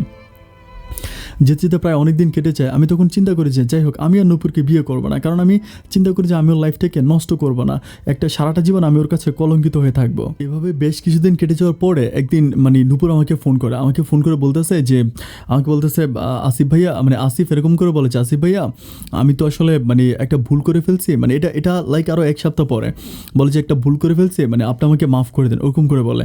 আমি বলি যে না মানে তো তুমি তো কোনো ভুল করো নাই, তুমি কেন কী হয়েছে? পরে বলতেছে যে আপনি যদি আমাকে বিয়ে করেন আপনাকে বিয়ে করতে আমার কোনো আপত্তি নেই। তখন আমি বলি যে এটা কেমন কথা বলতেছো যে আমাকে বিয়ে করতে আপত্তি নেই? বলে যে না আমি আপনাকে বিয়ে করতে রাজি আছি। তো আমি তখন বলি যে মানে তুমি না বলে যে তোমার লাইফে একটা রিলেশন আছে, আর ওই আহমেদ ছেলেটা তো আমাকে কল দিয়েছিল, তো বলে আহমেদ ছেলেটা একটা মানে অনেক বড় ফাজিল, ও আমার জীবনটাকে নষ্ট করে দিয়েছে। আমি তখন বলি কীভাবে? পরে বলে ভাইয়া আমি আপনাকে মানে সব কথা বলতে পারবো না, আপনি যদি আমাকে বিয়ে করেন তাহলে আমি আপনাকে বিয়ে করতে রাজি আছি। আমি তখন মানে চিন্তা করতেছিলাম ঠিক আছে ও যেহেতু রাজি হয়েছে, আমি তখন এই ব্যাপারটা নিয়ে আমার আব্বা আম্মার সাথে কথা বলি। আব্বা আম্মার সাথে কথাবার্তা বলা পর আব্বা আম্মা বলে যে ঠিক আছে কোনো প্রবলেম নেই, আমরা হচ্ছে নূপুরের বাবা মায়ের সাথে কথা বলবো। তখন তারা নূপুরের বাবা মায়ের সাথে কথা বলে আমার বিয়েটা একদম কনফার্ম করে ফেলে। প্রায় 15 দিন পরে মানে খুবই ধুমধাম করে পারিবারিকভাবে অনেক আনন্দ ফুর্তি অনেক উল্লাস করে আমরা অনেক ধুমধাম করে তখন নূপুরের সাথে আমার বিয়ে হয়। বিয়ের কাজ কমপ্লিট হওয়ার পর তখন নূপুর আমার সাথে থাকতেছে, কিন্তু একটা ব্যাপার আমি সবসময় নূপুরের মাঝে দেখতে পাই যে নূপুর সবসময় মন খারাপ করে থাকে, মানে কোনো কথা বলে না, অনেক গম্ভীর হয়ে থাকে, মানে সবসময় যেন তার মনের ভিতরে খুব কষ্ট। আমি বুঝতে পারি যে এত কষ্ট কেন। বিয়ের পর সংসার জীবন আসলে আমি অতটা শান্তি পাচ্ছি না, মানে শান্তি পাচ্ছি না বলতে আমার বউয়ের দিক থেকে আমি আসলে অতটা শান্তি পাই না। নূপুর সবসময় মন খারাপ করে থাকে, একেবারে সবসময় যেন ওর মনে প্রচুর পরিমাণ কষ্ট, এত কি কষ্ট আমি বুঝি না। যাই হোক এভাবে আমার দিনগুলো কাটতেছিল, আর আমি নূপুরকে কোনো কিছু বলিও না, মানে নূপুরকে কিছু বলি না, কারণ হচ্ছে আমি চিন্তা করি যে পাশাপাশি বাড়িতে বিয়ে করছি, এটা নিয়ে কোনো কথা বলতে গেলে মানে মান সম্মান আরও বেশি নষ্ট হবে, এই জন্য আমি এই ব্যাপারটা নিয়ে কারোর সাথে কোনো কথা বলিও না। যাই হোক বিয়ে হয়ে গেছে, নূপুর আমার সাথে আছে, তো কোথাও আমার সাথে আছে, ভালোই আছে, আমি এটা নিয়ে কারোর সাথে কথা বলি না। তো দিনগুলো এভাবে সামনের দিকে কাটতেছিল, কাটতে কাটতে একটা পর্যায়ে আমি দেখতে পাই যে নূপুর দিনের পর দিন কেমন যেন নিস্তেজ হয়ে যায়, মানে নিস্তেজ বলতে সবসময় মন খারাপ করে থাকে। আর আমার তখন আমার বন্ধু যে রিফাত কিন্তু আমাদের বাড়িতে আসতো, মানে আমাদের বাড়িতে আসে, বা আমার বোনের সাথে ওর মানে সম্পর্ক, মানে আমার বোনকে বিয়ে করছে, যেহেতু এত কাহিনী টাহিনী করে বিয়ে হয়েছে, তারপরেও আসলে রিফাত আমার বোনের উপরে অতটা টর্চার করে না, অত্যাচার করে না। সংসার এভাবে কাটতেছে, তো আমাদের বোনের ঘরে কোনো বাচ্চা হয় না। মানে বাচ্চা কেন হয় না এটা আমি জানি না, বিয়ের প্রায় এটা 1.5 বছর পরের ঘটনা, কিন্তু 1.5 বছর পর আমার বোনের মানে কোনো সন্তান হয় না। তো সন্তানের ব্যাপার নিয়ে রিফাতেরও কোনো মাথা ব্যথা নেই, আমাদের পরিবারের মানুষের কোনো মাথা ব্যথা নেই, ওভাবে হচ্ছে কাটতেছিল। তো রিফাত আমাদের বাড়িতে আসে, আর রিফাত আমাদের বাড়িতে আসলে আমার বউ নূপুর কিন্তু রিফাতকে অনেক সম্মান করে, মানে ছোটো বোনের জামাই হিসেবে মানে যথেষ্ট রেসপেক্ট করে। তো আমার বাড়িতে আসলে ও কিন্তু মানে আসার সময় প্রচুর খাবার দাবার নিয়ে আসে, বাইরে থেকে অনেক পরিমাণ খাবার দাবার নিয়ে আসে, এভাবে আমাদের বাড়িতে আসে। অনেক সময় আসার সময় আমার বোনকে নিয়ে আসে, আমার ছোটো বোনকে নিয়ে আসে। আর যেহেতু আমাদের রিলেশনগুলো কিন্তু একই, মানে আমরা একই বাড়ি, মানে লাইক হয় না যে একই গ্রামের মানে তিনটা বাড়ি, একটা বাড়ির ভিতরে আমার, একটা বাড়ি রিফাতের, আর একটা বাড়ি হচ্ছে নূপুরদের, মানে আমার বউর বাড়ি। তো ওরকম মানে আমরা একই পয়েন্টের ভিতরে সবাই থাকি। তো যাই হোক এভাবে ও মাঝে মাঝে হচ্ছে আমাদের পরিবার আসতো, আইসা আমাদের পরিবারে থাকতো। তো তখন কিন্তু ওর সাথে আমার সম্পর্কটা একটু ভালো হয়ে যায় রিফাতের সাথে। তো রিফাত আমাকে বলে যে আমি আসলে ভুল করছিলাম বন্ধু, ওই সময় আমাদের প্রাণের ব্যবসাটা বন্ধ করা উচিত হয় নাই, কারণ প্রাণের ব্যবসাটা চলতে কিন্তু আমি মোটামুটি দিনগুলো আমাদের ভালোই কাটতো, অ্যান্ড ওর থেকে প্রফিটটা অনেক ভালো হয়েছিল। আমি বললাম যে তুই তো বন্ধ করে দিলি। ও আমাকে বলে জানি না যে আসলে কেন এতটা রাগ লাগছিল, এটা আমি জানি না, এটাও বলে। তো যাই হোক এইভাবে দিনগুলো কাটতে কাটতে একটা পর্যায়ে আমার বউ হচ্ছে নূপুর বাচ্চা কনসেপ্ট করে। নূপুর যখন বাচ্চা কনসেপ্ট করে তখন তো সবাই অনেক খুশি, যেহেতু আমার ছোটো বোন কলির ঘরে কোনো সন্তান হয় না, সেক্ষেত্রে নূপুরের ঘরে সন্তান আসছে, এটা নিয়ে তো মানে নূপুরের বাবা মা, আমার বাবা মা, তারপর হচ্ছে আমার বন্ধুর যে বাবা মা, মানে হচ্ছে রিফাতের যে বাবা মা, তারা সবাই যথেষ্ট খুশি, তারা প্রচুর পরিমাণ মজা মাস্তি করে এবং তারা অনেক মানে আনন্দ ফুর্তি করে। করে। অ্যান্ড একটা পর্যায়ে আমার বউ একটা মেয়ে সন্তান জন্ম দেয়, আমার একটা মেয়ে সন্তান হয়। আমার মেয়ে সন্তান হওয়ার পরে আমার মেয়ে সন্তানটা এত ফুটফুটে হয়, একেবারে চোখে না দেখলে বিশ্বাস করা যায় না, একেবারে পরীর বাচ্চার মতো, একেবারে কিউটের একটা ডিব্বা, এত ভুতুভুতু টাইপের হয় যে আমি বলে বোঝাতে পারবো না। আমার মেয়েটা এমন হয়, যেমন মেয়েটা নিয়ে রাস্তা দিয়ে হাঁটতে গেলে ফকিরনি যখন ভিক্ষা চায়, মানে বলে যে ফকিরে হয় না যে ভিক্ষা দেন, মানে ভিক্ষা বলে যে ভাই ভিক্ষা দিতে পারেন বা না পারেন আপনার বাচ্চাটা একটু দেন যে কোলে নেই। মানে আমার বাচ্চাটা এমন বাচ্চা যে ধরেন আমি কোলে নিয়ে আছি, কেউ যদি নর্মালি দেখে না আমার বাচ্চাটা ওর কাছে চলে যাবে, মানে কেউ হাত দিতে হয় না, মানে অন্য এক বাচ্চাদেরকে তো দেখা যায় হাত দিতে হয়, এবার ঢাকতে হয়, এরকম না, মানে আপনি যদি সামনে থাকেন যে আপনার কোলে চলে যাবে, এত পরিমাণ আমার বাচ্চাটা মানে এত ভালো। তো এভাবে দিনগুলো কাটতেছিল। তখন রিফাত মানে কমপ্লিটলি আমাদের বাড়িতে মানে খুব আসা যাওয়া করে। এটা আমার বাচ্চাটাকেও মাঝে মাঝে, বাচ্চাটা তখন একটু একটু করে বড় হয়, বাচ্চাটা বড় হয় তখন রিফাত মাঝে মাঝে ওর হুন্ডা থাকে, হুন্ডা করে আমার বাচ্চাটাকে নিয়ে যায়, এভাবে হুন্ডা করে আমার বাচ্চাটাকে নিয়ে যায়, আবার আমার বাচ্চাটাকে নিয়ে আসে। এভাবে দিনগুলো যেতে যেতে একটা পর্যায়ে আমার ছোটো বোন খুব অসুস্থ হয়ে যায়, আমার ছোটো বোন কলি খুব অসুস্থ হয়ে যায়, মানে এত অসুস্থ হয়ে যায় যে মানে আসলে ভুলে বোঝানো যাবে না। ওর অবস্থা খুব খারাপ হয়ে যায়, ওর কাশি দিয়ে মানে মানে মুখ দিয়ে ব্লাড বের হয়, মুখ দিয়ে ব্লাড বের হয়, খুব মানে ক্রিটিক্যাল অবস্থা, খুবই ক্রিটিক্যাল। আমি তখন বুঝতে পারি না যে মানে এতটা খারাপ অবস্থা ওর কেন হয়ে যায়, মানে কীভাবে ও মানে এতটা দুর্বল কেন হয়। আমি তখন চিন্তা করতে থাকি যে আল্লাহ মানে আমাদের কী হবে। তো আমার বোনটা আমার, আচ্ছা রিফাতের ব্যাপারে কিন্তু বলে রাখি, রিফাতের কিন্তু মানে রিফাত আর রিফাতের ছোটো দুটা বোন ছিল, ওই ছোটো দুটা বোনের বিয়ে দিয়ে দিছে। এখন রিফাতের পরিবারে আমার বোন আর রিফাতের বাবা কিন্তু তখন আবার লন্ডনে চলে যায়। তো তখন রিফাতের মা আর হচ্ছে আমার ছোটো বোনটা ওইখানে। তো আমার বোনের অবস্থা এতটাই খারাপ হয়ে যায় যে বোন আসলে ঠিকমতো কথাই বলতে পারে না, কারোর সাথে কথা বলতে গেলে ওর মানে বমিট হয়, মুখ দিয়ে বমি চলে আসে আর রক্ত বের হয়। তো তখন মানে ওরা কিন্তু আবার রিফাত কিন্তু আমার বোনকে আমাদের বাড়িতে পাঠাচ্ছে না, মানে আমাদের বাড়িতে পাঠাচ্ছে না। কেন পাঠাচ্ছে না আমি এটাও বুঝি না। বললাম যে আমাদের বাড়িতে দিয়ে দাও, তো বলে যে না আমার বউ আমার বাড়িতেই থাকুক, আমার মা তো আছে, আমার মা তো ট্রিটমেন্ট করতে আছে, তাই না, আমার মা তো আর ওর কোনো মানে সেবা যত্ন কোনো রকম ত্রুটি রাখতেছে না, সব জায়গায় ওর যে সময় যেটা লাগে সেটা আমার মা দিতেছে। তো আমি তখন চিন্তা করছি, আমার মা বলতেছে যেহেতু মেয়ে তার শ্বশুরবাড়িতে থাকতে চাচ্ছে, মেয়ে তার শ্বশুরবাড়িতেই থাকুক, যেহেতু আমাদের এটা পার্শ্ববর্তী বাড়ি, তো এখানে থাকতেছে। তো আমি দেখতেছি একটা পর্যায়ে আমার বোনের অবস্থা খুব খারাপ হয়ে যায়। আমি কিন্তু আমার বোনটাকে খুব ভালোবাসি, আমার বোনটা আমার কলিজার টুকরা। এই অবস্থা যখন হয়ে যায় তখন আমার মেয়েটাও কিন্তু তখন মোটামুটি বড় হয়, আমার মেয়েটা অনেক বড় হয়। তো বড় হওয়ার পর আমি তখন আমার বউকে বলি, আমার বউটাকে বলি যে তুমি দেখো আমার বোনের অবস্থা তো খুব খারাপ, মানে আমার বোন এমন হয়েছে রান্না বান্না করতে হয়, মানে ওদের পরিবার তো আর কেউ নেই, একটা কাজের মেয়েও নাই, এই জন্য দেখা যায় আমার বোন বাসার সমস্ত কাজগুলো করে, তার উপরেও একটা অসুস্থ মানুষ। আমি চিন্তা করি যে আমার বোনের উপরে খুব প্রেশার পড়ে যায়। একটা পর্যায়ে আমি আমার বউকে বলি যে তুমি দুপুরবেলা গিয়ে মাঝে মাঝে আমার বোনকে একটু হেল্প করে আইসো, ও রান্নাবান্নাটা করে দিবা, ঘরটা একটু পরিষ্কার করে দিবা, এটা নূপুরকে বলি। তো নূপুর আসলে বিয়ের আগে আমার সাথে যতটাই রাগারাগি ছিল, বিয়ের পরও আসলে খুব ভালো হয়ে যায়, বিয়ের পরও যথেষ্ট ভালো মনের মানুষ হয়ে যায়। ও তখন বিয়ের পর আমার সাথে কোনো ব্যাপার নিয়ে কোনো সিক্রেট করে না, আমি যেটা বলি আমার সব কথাই ও শোনে। ও তখন করে কি যে প্রতিদিন সকালবেলা আমার ওই বোনের শ্বশুরবাড়িতে যায় এবং প্রায় বিকেল বা রাত অবধি ওখানে কাজ করে আমার বোনকে সময় দেয়, কাজ করে আর না করে আমার বোনকে সময় দেয়। নয়তো আমার বোনের একটু সুস্থতা মানে আমার বোন একটু সুস্থ হয়। তো আমার বোন যখন মোটামুটি একটু সুস্থ হয় তখন আমি আমার বউকে বলি যে তুমি আর মানে ওদের এখানে আর অতটা যাওয়ার দরকার নেই, কারণ আমার বোন তো ভালো হয়ে গেছে। কিন্তু আমার বোন ওই যে আমার বোনের মানে আমার বউকে আমি বলি যে তুমি আর অতটা যাওয়ার দরকার নাই, এটা বলি যে আমার বোন যদি সুস্থ হয়ে গেছে। তখন আমার বউ বলতেছে যে এতদিন ধরে ওদের পরিবার, এটা কিন্তু প্রায় আমার বউ কিন্তু প্রায় 3 থেকে 4 মাসের মতো ওই পরিবারে যাতায়াত করছে, ওই পরিবারে মাঝে মাঝে রাতের বেলাও ছিল, মানে আমার বোনকে টেক কেয়ার করার জন্য আমার বোনের পাশে ছিল, এত পরিমাণ ছিল। এটা আমার বোনকে আমার বউ কিন্তু খুব ভালোবেসে ফেলছে, আমার বোন কলিকে আমার বউ কিন্তু খুব ভালোবেসে ফেলছিল, মানে প্রচুর ভালোবাসে, মানে ওকে ছাড়া কিছুই বোঝে না, সারাটাক্ষণ আমার ওই বোনের সাথেই কথা বলে। তো যাই হোক এভাবে তখন ও কী করে মানে আমার বোন সুস্থ হয়ে যাওয়ার পরেও তখন আমাদের মানে আমার ওই পরিবারে যায়, আমার ওই বোনের পরিবারে যায়, আমার বোনের পরিবারের সাথে ওর একটা ভালো সম্পর্ক হয়। আমি চিন্তা করি তো যাক না, তো যাচ্ছে।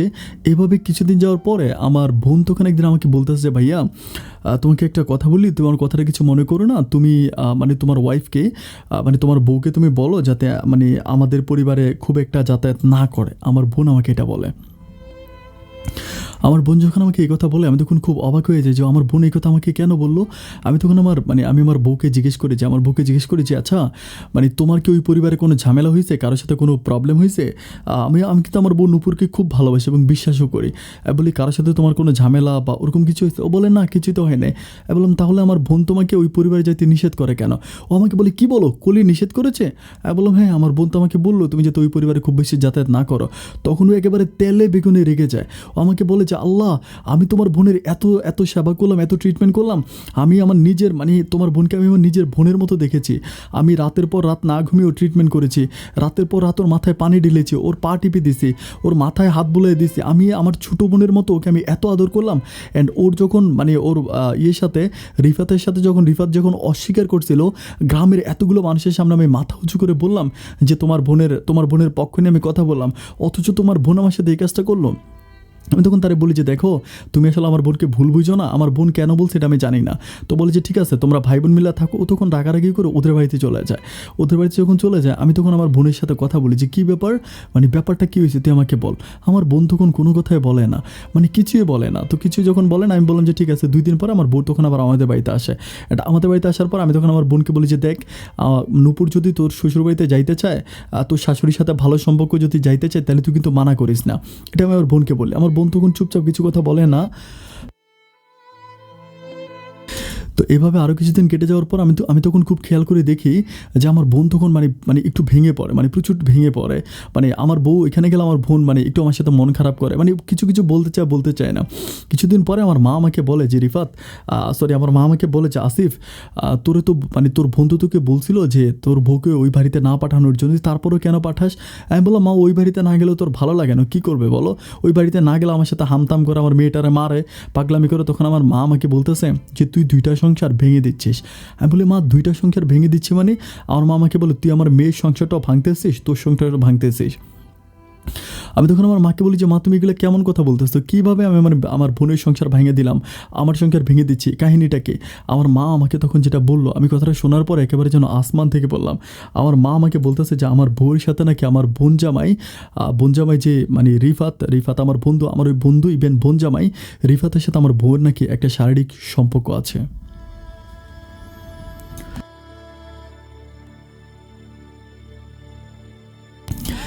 এটা শোনার পর আমি তখন যেন আসমান থেকে পড়লাম। আমি বললাম যে মা, তুমি এটা কী বলো? আমার মা বলতেছে আমি একেবারে সত্য কথা বলছি, তোর বোন তোর কাছে বলার জন্য সাহস পাচ্ছে না, যার জন্য আমার কাছে সে ব্যাপারটা বললো। আমাকে বলে যে মা, এই ঘটনা আমি ভাইয়াকে কীভাবে বলি, আমার নিজেরও লজ্জা লাগতেছে, এখন তুমি ভাইয়াকে একটু বুঝিয়ে বলো। তো তখন আমি আমার বোনকে তখন তো আমি বুঝতে পারি যে ও কেন ঘন ঘন ওখানে যায়। অ্যান্ড একটা পর্যায়ে তখন আমি আর ওকে ওই পরিবারে যাইতে দিই না। আমি তখন যখনই বকা দেই যে দরকার নাই, তোমার যাওয়ার দরকার কী, কারণ আমার বোন তো সুস্থ আছে, আর ও পরিবারে গিয়ে ঝামেলা করার দরকার নেই, আর তুমি তো মানে আমার পরিবারের মানুষ, ওখানে গিয়ে তুমি থাকো, খাওয়া দাওয়া করো, এটা ভালো দেখে না। আমি আমার বউকে এটা বলি। তো আমার বউ কিন্তু আমার কথা শোনে, মানে যখন খুব বকা দেয় একটা পর্যায়ে যায় না, কিন্তু তখন থেকে সমস্যা হয় অন্যরকম। মানে রিফাত তখন আমাদের পরিবারে আসতে শুরু করে। রিফাত আমাদের পরিবারে এমনভাবে চলে আসে, মানে রিফাতকে রিফাত তো আমাদের ঘরের জামাই, আমার বোন জামাই, আমি তো চাইলে ওরা বলতে পারি যে ঘর থেকে চলে যায়।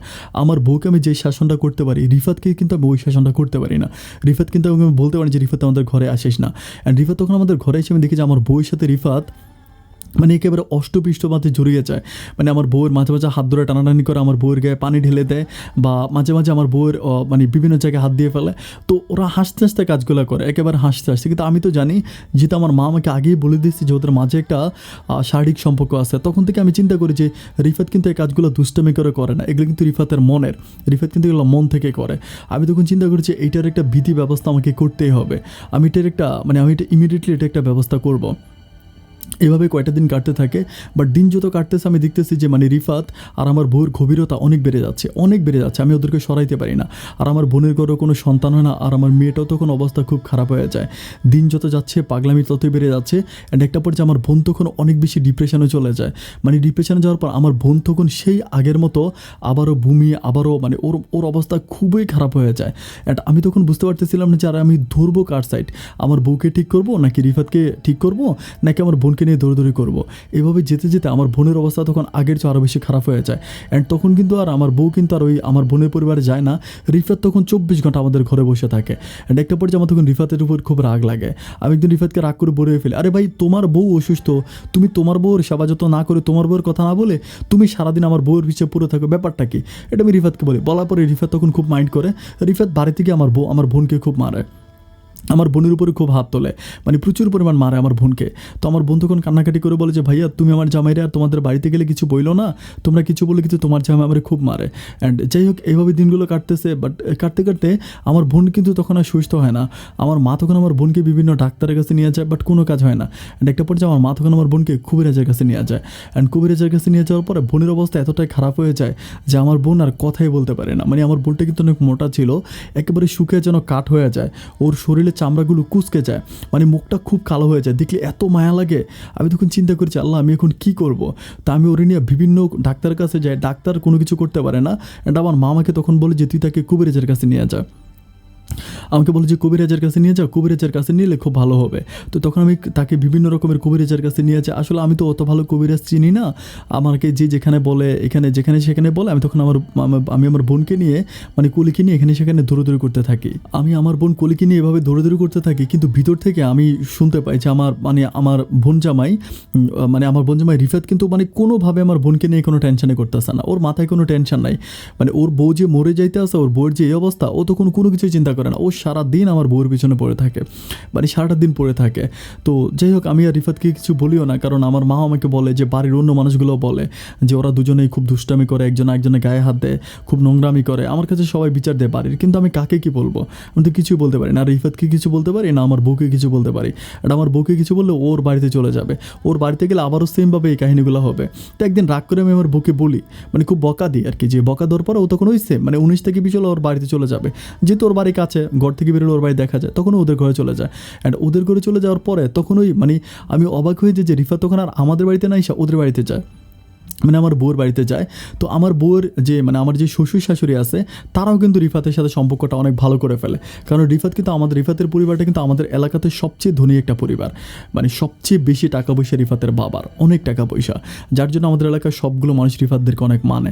তো যাই হোক, তো আমি আমার বোনকে নিয়ে ডাক্তারের কাছে যাচ্ছি, তখন আমার মা আমাকে বলে কবিরাজ দেখা। তো তখন আমাদের খুলনাতে কোনো ভালো কবিরাজ পাই না, আমরা তখন যশোর একটা কবিরাজ পাই, যশোর একটা ভালো কবিরাজের ঠিকানা পাই। ঠিকানা পাওয়ার পর আমি আমার বোনকে হচ্ছে যশোর কবিরাজের কাছে নিয়ে যায়। আর যশোর কবিরাজের কাছে নিয়ে যাওয়ার পরে যশোর ওই কবিরাজ আমার বোনকে দেখে যশোর কবিরাজ বলতেছে যে আমার বোনের নামে নাকি তাবিজ করা হয়েছে, বলছে যে আপনার বোনের নামে তাবিজ করা হয়েছে এবং খুব ক্রিটিক্যাল একটা তাবিজ, আপনার বোনকে বাঁচানো হয়তো আমার পক্ষে সম্ভব হবে না। আমি তখন কবিরাজের কাছে কান্নাকাটি করে বলি যে আমার বোনটাকে অনেক বেশি ভালোবাসি, টাকা পয়সা যত কিছুই লাগুক আপনি আমার বোনটাকে বাঁচায় দেন, খুবই কান্না করি। তো কবিরাজ আমাকে বলতেছে যে ওকে বাঁচাইতে হলে কিন্তু আপনাকে অনেকগুলো রিস্ক নিতে হবে, আপনি যদি এই রিস্কগুলো নিয়ে কাজগুলো করতে পারেন তাহলে কিন্তু তাকে বাঁচানো যাবে। আমি বলি যত রিস্ক আপনি যেটাই বলেন আমি সব কিছুই করতে রাজি আছি, কিন্তু সবশেষ আমি আমার বোনকে বাঁচাতে চাই। তো কবিরাজ আমাকে বলে যে আমাকে একটা আরেকটা কবিরাজের ঠিকানা দেয়, ওই কবিরাজের বাড়ি হচ্ছে কক্সবাজার একটা কবিরাজের ঠিকানা দেয়, বলে যে ওইখানে নিয়ে যান, ওইখানে নিলে হয়তো আপনার বোনকে আপনি বাঁচাইতে পারবেন। তখন আমি কী করি, আমি তখন আমার মেয়েটা যে বাড়িতে থাকে আমার মেয়েটাকেও আমি একটু সময় দিতে পারি না, মানে আমার মেয়েটাও তখন প্রচুর পরিমাণে বিপাকে পড়ে যায়। আমি তখন যে আমার মেয়েটাকে একটু সময় দিব ওরকম সময়ও পাই না। আমার মেয়েটা সারাদিন বাসায় কান্নাকাটি করে, আমার মা আমাকে ফোন করে বলে যে তোর মেয়েটা সারাদিন বাসায় কান্নাকাটি করে, তোর মেয়েটাকে একটু তুই সময় দিতে পারিস না, মা আমাকে বলে। তো আমি তখন কী করবো, আসলে আমি কোন সাইডটা ধরবো আমি ঠিক বুঝতে পারি না, এই সাইড ধরলে ওই সাইডে সমস্যা, ওই সাইড ধরলে এই সাইডে সমস্যা। তো যাই হোক আমি ওর বোনকে নিয়ে তখন চিটংয়ে যাই, কক্সবাজার যাই। কক্সবাজার যাওয়ার পরে কক্সবাজার একটা কবিরাজকে আমি দেখানোর পরে ওই কক্সবাজারের কবিরাজটা আমার বোনকে দেখে। অ্যান্ড দেখে কক্সবাজারের ওই কবিরাজটা বলতেছে যে আমার বোনকে নাকি খুব মারাত্মকভাবে তাবিজ করা হয়েছে, অ্যান্ড এটা নাকি হিন্দু ধর্মের একটা কালিকে দিয়ে তাবিজ করছে। অ্যান্ড সবচেয়ে দুঃখজনক যে ব্যাপারটা, তাবিজ যারা করেছো তারা হচ্ছে দুজন মানুষ, একজন পুরুষ একজন মহিলা। আমি জিজ্ঞেস করি যে আপনি পুরুষ আর মহিলার নামটা বলেন না, উনি আমাকে পুরুষ আর মহিলার নামটা বলে না। তখন আমি চিন্তা করি যে আমার বোনকে কে তাবিজ করতে পারে, মানে কে এমন আছে যে আমার বোনকে তাবিজ করবে। আমার বোনের শ্বশুর শাশুড়ি তারাও তো আমার বোনের সাথে ভালো, এটা আমার যে বোনের হাজব্যান্ড রিফাতও কিন্তু আমার বোনের সাথে ভালো, তাহলে বোনকে তাবিজটা করবে কে? যাই হোক এরপরও কবিরাজ আমাকে আমার বোনকে ওষুধ আমি এগুলো নিয়ে চলে আসার পরে তখন আমার বোন ওষুধ খাইতে আসে, প্রায় 15-20 দিনের মতো ভালো যায়। 15-20 দিনের পর আমার বোনের অবস্থা আবারও খারাপ হয়ে যায়। মানে সমস্যা একটাই, বমি করলেই রক্ত, মানে বাথরুমে যাবে রক্ত, বমি করবে রক্ত, মানে রক্ত ওর একেবারে যেন রক্তাক্ত অবস্থা।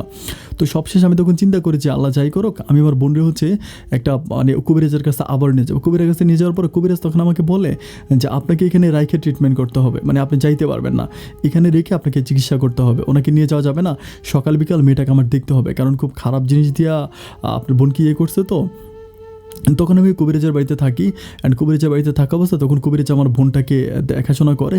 কিন্তু আমি একটা ব্যাপার আসলে বলে রাখি যে আমার বোনের অবস্থা এতটা খারাপ হয়ে যায়, মানে এত বেশি খারাপ হয়ে যায়, আমি আমার বোনকে কোনোভাবেই ঠিক রাখতে পারি না। রাতের বেলা আমার বোন এত পরিমাণ চিল্লায় আর এত খারাপ ব্যবহার করে যে মানে ও যে ব্যবহার করে, যে গালিগুলো আমাকে দেয়, যে মানে মাঝে মাঝে আমাকে আরবি ভাষায় গালি দেয়, হিন্দিতে গালি দেয়, ইংলিশে গালি দেয়।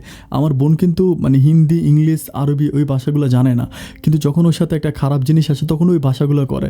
অ্যান্ড ভাষাগুলো করে তখন প্রচুর পরিমাণ মানে আমার বোন জাস্ট ল্যাংটা হয়ে যায়, কাপড় চোপড় খুলে ফেলে ও, মানে এরকম, মানে ওর সমস্যাটা কাপড় রাখতে চায় না গায়ে, কাপড় গায়ে রাখতে চায় না, মানে এত অবস্থা খারাপ হয়ে যায়। আমার বাবা তখন যায়, আমার মা তখন যায়, মানে আমি তখন মানে কী করবো ঠিক বুঝতে পারতেছিলাম না। আমার মেয়েটাও তখন খুবই একা, আমার বউ তো সারাদিন আমার ওই মানে আমার ওই বোন জামার পিছনে পড়ে আছে, আর আমি যে আমার বোনকে নিয়ে এত দৌড়াদৌড়ি করতেছি, একটা বারের জন্য কিন্তু রিফাত আমার বোনকে দেখার জন্য মানে চিটংয়ে আসে না, মানে কোনোভাবেই রিফাত আমার বোনকে দেখতেই আসে না। আমার বোনের যে এত খারাপ অবস্থা, রিফাত একটা বারের জন্য চিন্তা করে না যে এই মেয়েটার এই অবস্থা, আমি একটু গিয়ে দেখে আসি, ও আসেই না।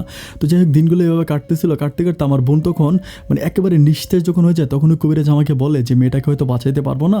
আমি তো অনেক, আমার বোন তখন প্রায় 21 দিনের মতো ওখানে থাকে, অ্যান্ড 21 দিন পরে আমার কবিরাজ বলতেছে যে একটা কাজ করেন, অ্যান্ড একটা কাজ করলে হয়তো আমি মেয়েটাকে বাঁচাইতে পারবো, কিন্তু এটা আসলে করা ঠিক হবে কিনা আমি জানি না। কবিরাজ এটা বলে, আমি বলে যে কী আমাকে বলেন। তখন বলতেছে যে আমার বোনের শরীরে রক্ত দিয়ে একটা তাবিজ বানাবে, বলে যে আপনার বোনের শরীরে রক্ত দিয়ে একটা তাবিজ বানাবো, অ্যান্ড ওই তাবিজটা হচ্ছে একটা বাচ্চা মানে লাইক 6 থেকে 7 বছর হবে এরকম একটা বাচ্চার গলায় তাবিজটা পরাই দিব।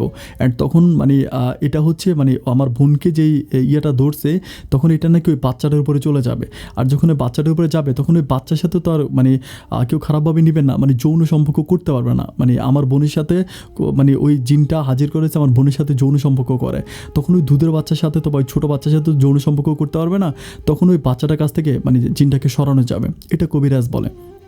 তো বলার পরে আমি তখন বাচ্চা খুঁজতে থাকি যে আসলে বাচ্চা কোথায় পাবো, ওরকম করে বাচ্চা তো পাই না। তো সবশেষ আমার মা আমাকে ডাইরেক্ট বলে যে যে আমাদের মেয়েটা আছে, বলে যে মানে আমার মেয়ে বলে, আমার মেয়ের নাম ছিল তানহা, বলে যে তুই তানহারে দিয়া এই কাজটা করা। মা বলে, আমি তখন বলি যে মা তানহা কি দিয়ে করাবো, আমার ভয় লাগতেছে যে আমার এত ফুটফুটে একটা মেয়ে, আমার মেয়েটা না জানি কি হয়ে যায়। আমার মা বলে আমি আল্লাহর কাছে দোয়া করতেছি বাবা কিচ্ছু হবে না, যে তানহারে দিয়া করা। তো মা যখন কান্নাকাটি করে, প্রচুর কান্নাকাটি করে, তখন মায়ের মুখের দিকে তাকে আমি তখন রাজি হই। অ্যান্ড কবিরাজ তখন অমাবস্যা রাতের বেলায় আমার বোনকে বসাইয়া আমার বোনের শরীর থেকে রক্ত নেয়, রক্ত নিয়ে কবিরাজ তাবিজ বানায়। তাবিজটা বানানোর পরে তখন আমার মেয়ের গলায় তাবিজটা পরায় দেয়। আমার মেয়ের গলায় যখন তাবিজটা পরায় দেয়, আমার মেয়েটা তখন একটু একটু করে মানে একেবারে অসুস্থ হয়ে যাচ্ছিল, মানে খুব অসুস্থ হয়ে যায়, মানে প্রচণ্ড রকম অসুস্থ হয়ে যায়। তখন আমি কিন্তু ওই কবিরাজের বাড়িতে আছি, আমি, আমার মা, আমার মেয়ে, আমরা ওই কবিরাজের বাড়িতে আছি। কবিরাজ তখন আমাকে মানে আমার বোনকে আর আমার মেয়েকে একসাথে কবিরাজ ট্রিটমেন্ট করে, একসাথে ট্রিটমেন্ট করে। তো এভাবে ট্রিটমেন্ট করতেছে, আর দিন যত যাচ্ছে আমার বোন একটু একটু করে সুস্থ হচ্ছে, বাট আমার মেয়েটা একটু একটু করে অসুস্থ হয়ে যাচ্ছে। একটা পর্যায়ে আমার বোন মোটামুটি সুস্থ হয়ে যায়, মানে মোটামুটি ভালো হয়ে যায়, কিন্তু তখন আমার মেয়েটার অবস্থা খুব খারাপ, মানে মেয়েটার অবস্থা খুবই খারাপ। আমি তখন কবিরাজ বলতেছে কিছু হবে না, মানে অন্তত 5-6টা দিন থাকুক, 5-6টা দিন পরে এই মেয়ের ভিতর থেকে যখন আমরা তাবিজটা নিয়ে যাবো মেয়েটাকে বাঁচাই ফেলতে পারবো, মানে 5-6টা দিন আমি ঠিক হয়ে যাবে। এভাবে আরও প্রায় 3 থেকে 4 দিনের মতো কাটে। 4 দিন পরে আচ্ছা আরেকটা ব্যাপার বলে রাখি, এই যে এত ঘটনা ঘটতেছে, আমার বউ কিন্তু এই যে তার মেয়ের উপরে এই কাজগুলো করতেছে, নূপুর কিন্তু একটাবারের জন্য আমার মেয়ের কোনো খোঁজখবর নেয় না, নূপুরও নেয় না, আর আমার যে বোন জামাই ছিল রিফাত ওই ব্যাপারগুলো দেখতেছে না, মানে ওরা ওদের মতো করেই আছে, বাট এদিক থেকে আমরা এগুলো নিয়ে দৌড়দৌড়ি করতেছে। তো এভাবে 2-3 দিন কাটার পরে 3 দিন পরে আমার মেয়েটা খুবই কান্না করে, মানে রাতের বেলায় প্রচণ্ড রকম কান্না করে, মানে খুব কান্না করে। তখন আমার যখন ঘুম ভেঙে যায়, আপনি হয়তো অনেকে জানেন না মানে এটা কীভাবে বিশ্বাস করবেন কি করবেন না, রাতের বেলা যখন আমি ঘুম ভাঙে আমি তখন দেখি যে আমার মেয়েটা মানে এরকম করে মানে বসে আছে, বসে বসে নিজের চুলগুলো টান দিয়ে উঠে ফেলে, মানে নিজের মাথার চুল এভাবে টান দেয়, মানে একেবারে যেন মানে মাথাতে চুলগুলো যেন একদম লাগানো, আস্তে ধরে টান দিয়ে চুল উঠে ফেলে, মানে চুল উঠে যায় এবং রক্ত বেরোয়, কিন্তু আমার বোনটা হাসে, মানে রক্ত বেরো, আমার বোনটা তখন হাসে, মানে খিলখিলিয়ে হাসে, মানে আমার মেয়েটা আমার বোন আমার মেয়েটা তখন খিলখিলিয়ে হাসে। আমি তখন মানে ছোটো মানুষ ওইভাবে হাসে কেন, মানে মাথায় চুলগুলো ধরে, মানে চুলগুলো একটু বড় বড় হয়েছিল, আমি চুলগুলো রাখছিলাম, ওর চুল আমি নিজেই শখ করে রাখছিলাম। কিন্তু চুলগুলা ধরে টান দেয়, টান দিয়া ও মানে হাসে। তখন আমি বলতে পারি ওর সাথে মনে হয় শয়তান চলে আসছে। আমি তখন ওই কবিরাজকে ঘুম থেকে জাগাই, রাত তখন অনেক রাত হয়ে যায়, কবিরাজকে ঘুম থেকে জাগাই। কবিরাজ তখন মানে একটু অসুস্থ থাকে, অসুস্থ থাকার কারণে কবিরাজ আসে না। কবিরাজ বলে যে আমি সকালবেলা আসবো, সমস্যা নেই, কিছু হবে না, ওরা আপনারা ধরে রাখেন। আমি তখন ধরে রাখি। রাত এভাবে প্রায় যেতে যেতে ফজরের আধা ঘন্টা থেকে 1 ঘন্টা আগে আমার মেয়ে তখন প্রচণ্ড রকম কান্না করতে করতে ওর চোখ থেকে রক্ত বের হয়। চোখ থেকে রক্ত বের হতে তো আমার মেয়েটা তখন ওই ঘরে মারা যায়।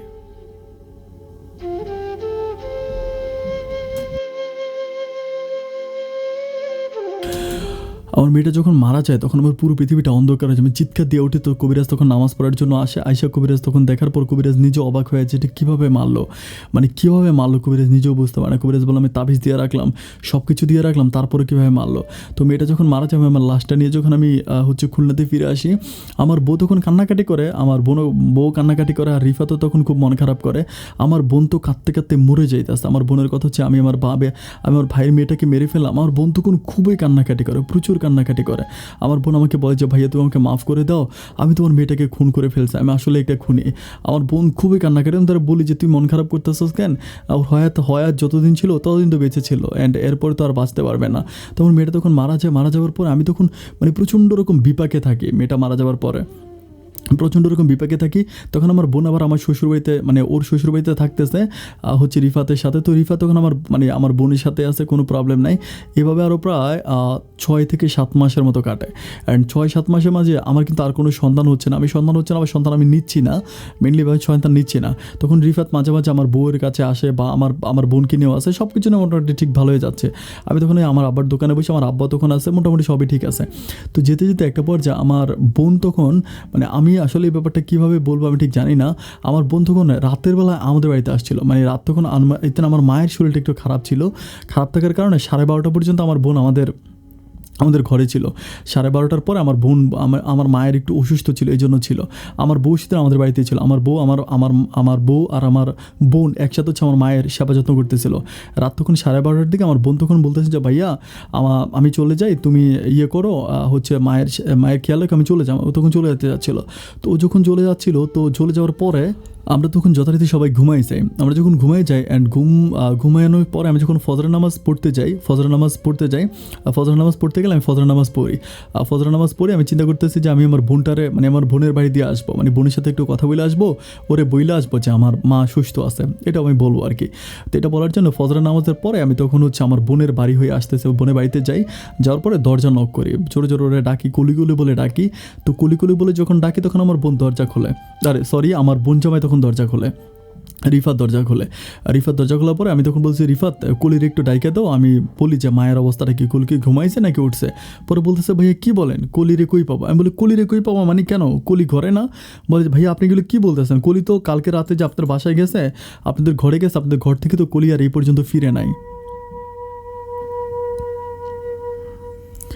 আমি তখন বলতেছি তুমি এগুলো কী বলতেছো, ফিরে নেয় মানে। বলে যে না ভাইয়া ও তো আর ফিরে নেয়, আপনাদের ঘরেতে ছিল।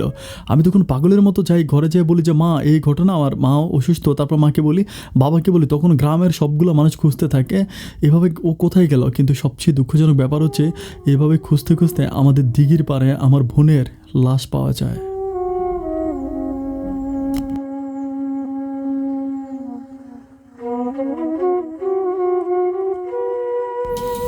এমনভাবে আমার বোনের লাশটা পাওয়া যায় যে আমার বোনের দিকে তাকালেই মানে কোনো মানুষের ভয় ঢুকে যাবে। ওর শরীরের বিভিন্ন জায়গায় মায়ের দাগ, মানে ওকে কিভাবে মারা হয়েছে বুঝতে পারে না। ওর পোস্টমর্টম করা হয়, তখন পোস্টমর্টমে ধরা খাইছে মানে খুবই কষ্ট দিয়ে ওকে মারা হয়েছে, শ্বাসরোধ করে মারা হয়েছে, মানে নিঃশ্বাস আটকে মারা হয়েছে। কিন্তু শরীরের বিভিন্ন জায়গায় স্কেপ, মানে এমনভাবে দাগ, মানে প্রচুর পরিমাণ দাগ, মানে এমন দাগ যে লাগছে যেটা বলে বোঝানো যাবে না।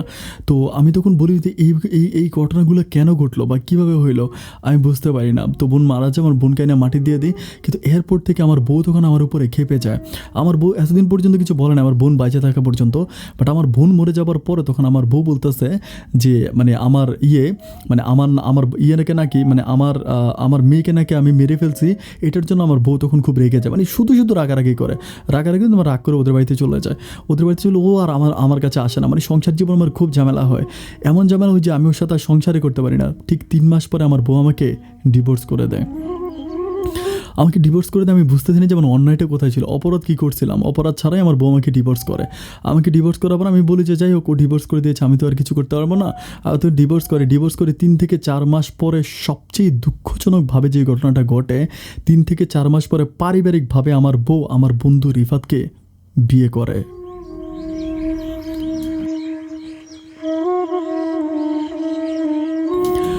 রিফাতকে বিয়ে করার পর আমার বউ তখন রিফাতের ঘরে থাকে। আপন ভাই, গল্পটা আরও সামনের দিকে যেতে পারতাম, আরও অনেক কাহিনী আছে, আমি আপনাকে সব কিছু বলি না, খালি এই পর্যন্ত বললাম।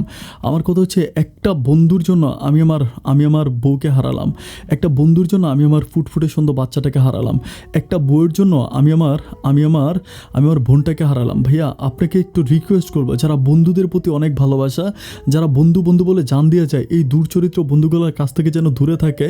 আপনি ভাইয়া প্লিজ এই জন্য আমার গল্পটা প্রচার করবেন। আজকে আমি খুব খারাপ অবস্থায় আছি। আমি দেখি যে আমার বউ আমার ঘরের সামনে অন্য একটা আমার ছোটো বোনের সংসার করতেছে। আমি দেখতে পাই আমার বোনটাকে আর আমার হচ্ছে ছোটো মেয়েটাকে আমরা এক জায়গায় কবর দিয়েছি, পাশাপাশি কবর দিয়েছি। আমি আপনাকে বুঝাতে পারবো না যে আমার অবস্থাটা এখন কতটা খারাপ। আমি এখনও বিয়ে করি নাই, খুব খারাপ অবস্থার মধ্যে আছি। আপন ভাই, যদি পারেন আমার এই গল্পটা প্রচার করবেন। আমার এই গল্পটা প্রচার করলে হয়তো কিছু মানুষ উপকৃত হবে। আপনি অনেক ভালো থাকবেন ভাই, আর প্লিজ আমার সাথে একটু যোগাযোগ করবেন। আপন ভাই, আসসালামু আলাইকুম।